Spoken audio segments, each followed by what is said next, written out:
Hey everyone, welcome to my Reader's Journal and welcome to my Booktube Newbie Tag.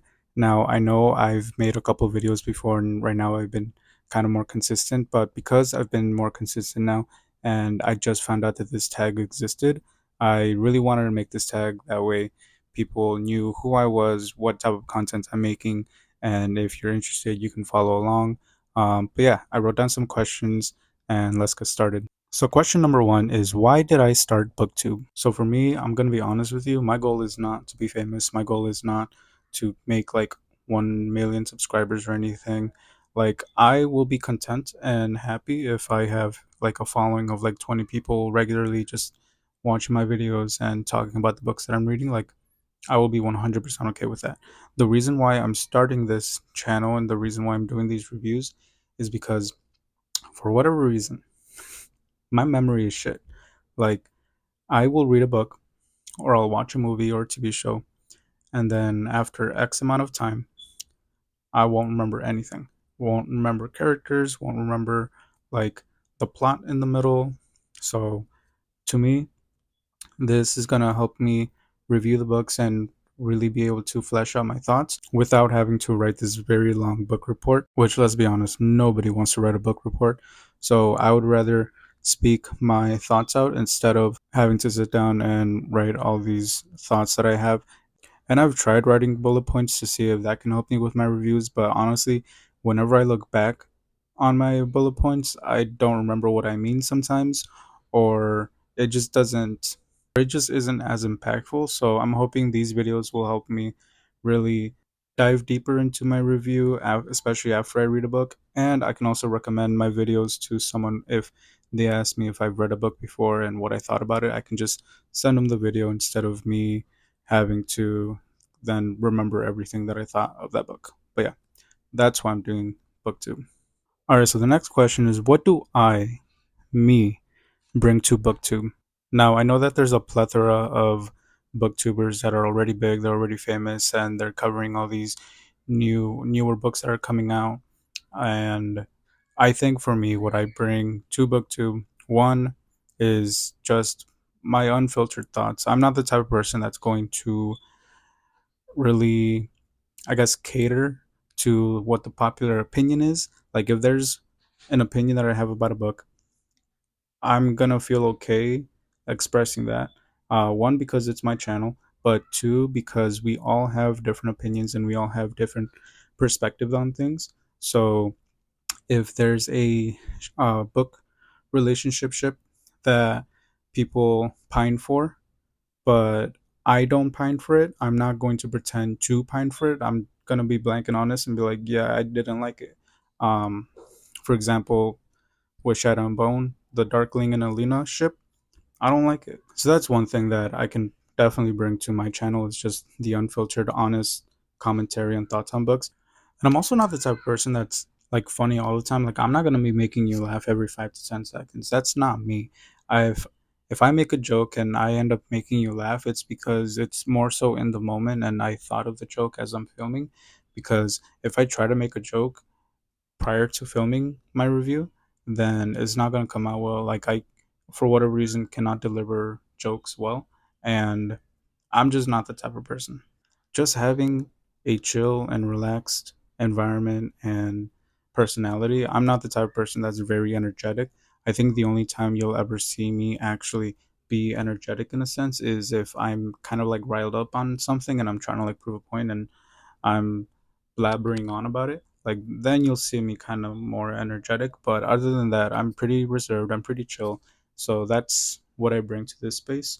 All right, so the next question is, what am I most excited to make? I think for me, what I'm most excited to make is reviews that are more based on book to movie adaptations or book to TV show adaptations. And even though I'm gonna be doing book reviews and I'm gonna be doing the monthly wrap ups and the upcoming TBRs and everything, one thing that I have been wanting to do is really dive into the comparison between the books that are being made into movies or are being made into TV shows, and what are some of the key aspects that those adaptations think are important to keep within their story and what aspects they're getting rid of. And I think for me, the reason why I'm excited to really do those is because I think I can actually do those well. I'm definitely the type of person that is able to separate a book adaptation with the book. Like I can definitely enjoy the movie or the TV show for what it is and enjoy the decisions and the storytelling that that medium is doing, but then also enjoy the book for what it is as well and enjoy that story. I can definitely enjoy both, but I can also definitely compare and contrast them to see like what was different and why certain decisions had to be made, and if there are decisions that could have still stayed in the film or TV show adaptation. Because I know that some things will have to change, obviously, but there's definitely decisions that some movies make that I don't think should have been made. So I think for me, I'm excited to really get more into that. All right, so next question is, when did I start reading? So I started reading when I was very young. I think that I was pretty much in first to second grade when I was actively reading. Like I had to beg my dad to take me to the local library, and we went pretty much every 2 weeks.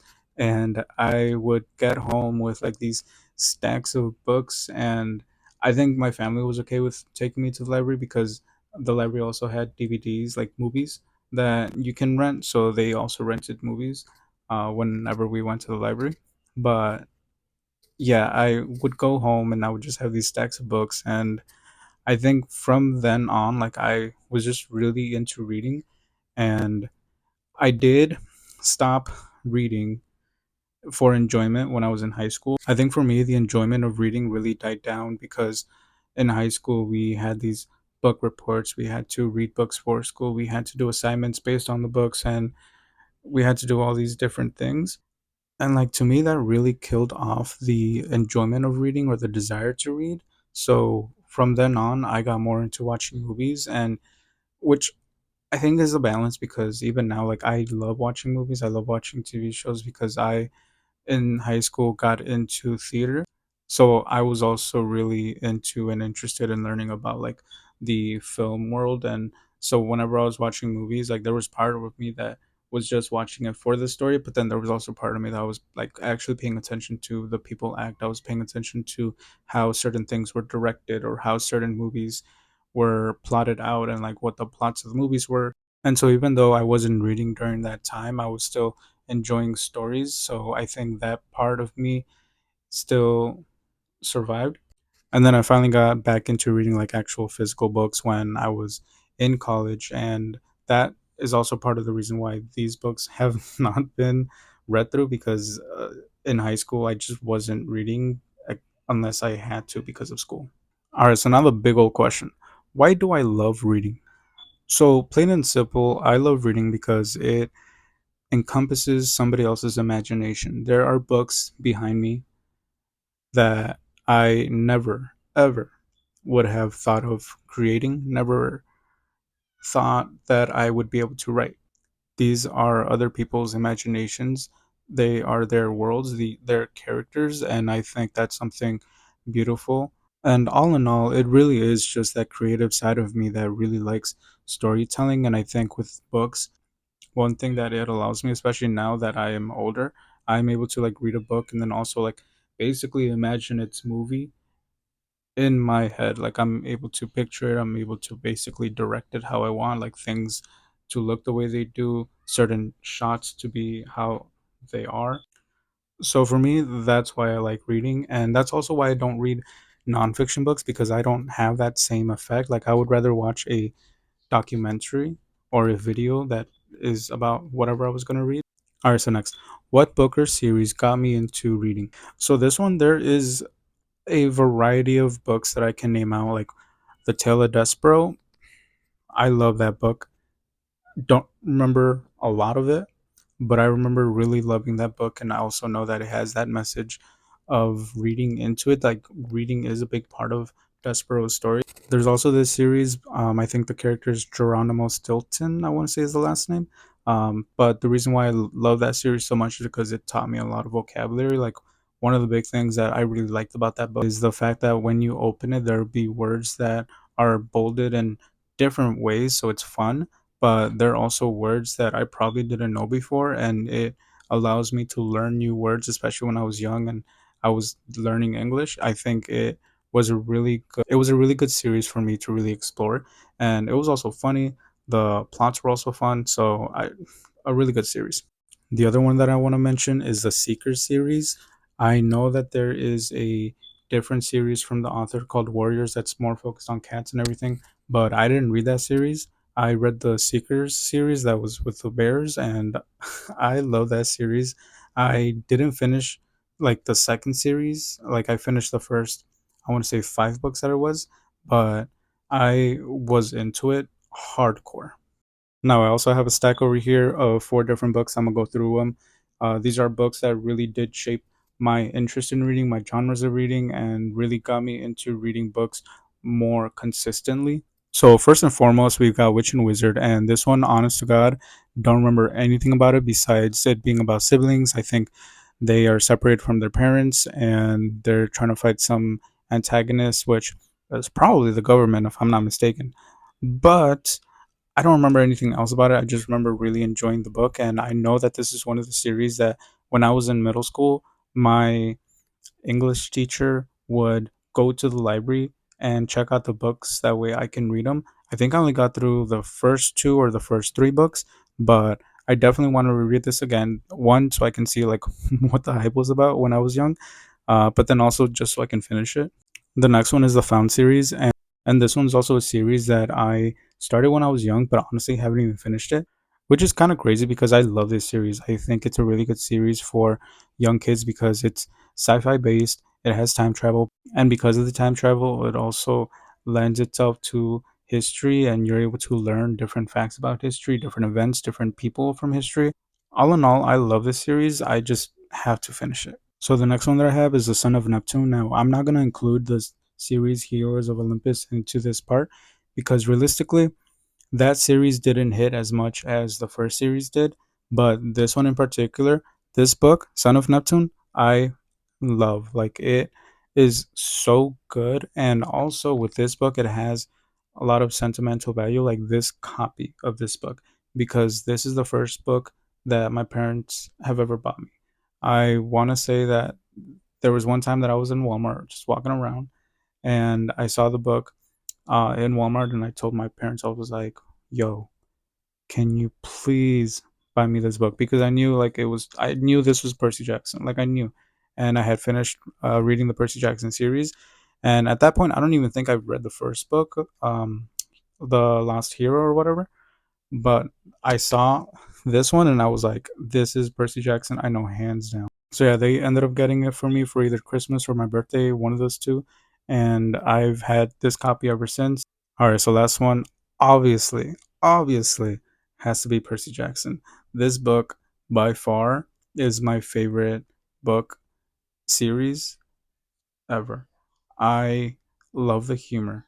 I love everything that the author did with the characters and the final book, how everything was accumulated, how everything ended. Dude, people don't write endings like that. Like Rick Riordan was cooking when he was doing that last book. Like this series, top tier, hands down, favorite series ever. All right, so next is what genres do I read?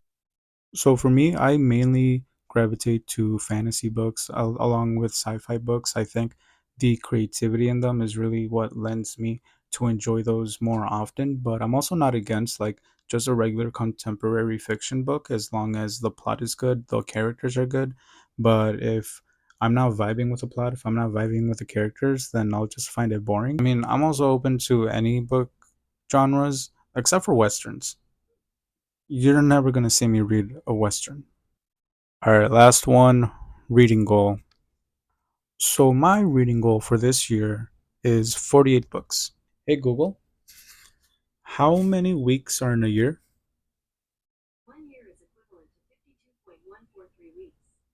All right, so one year has 52 weeks. So I was thinking if I'm reading one book per week and each month has roughly 4 weeks, I would be thinking 4 times 12, which is 48. And with there being 52 weeks in a year, that also allows me 4 weeks to really either relax or just take my time with certain books. And yeah, I mean, to me, that's reasonable. But yeah, that's it. Have a good day. Happy reading. Until next time.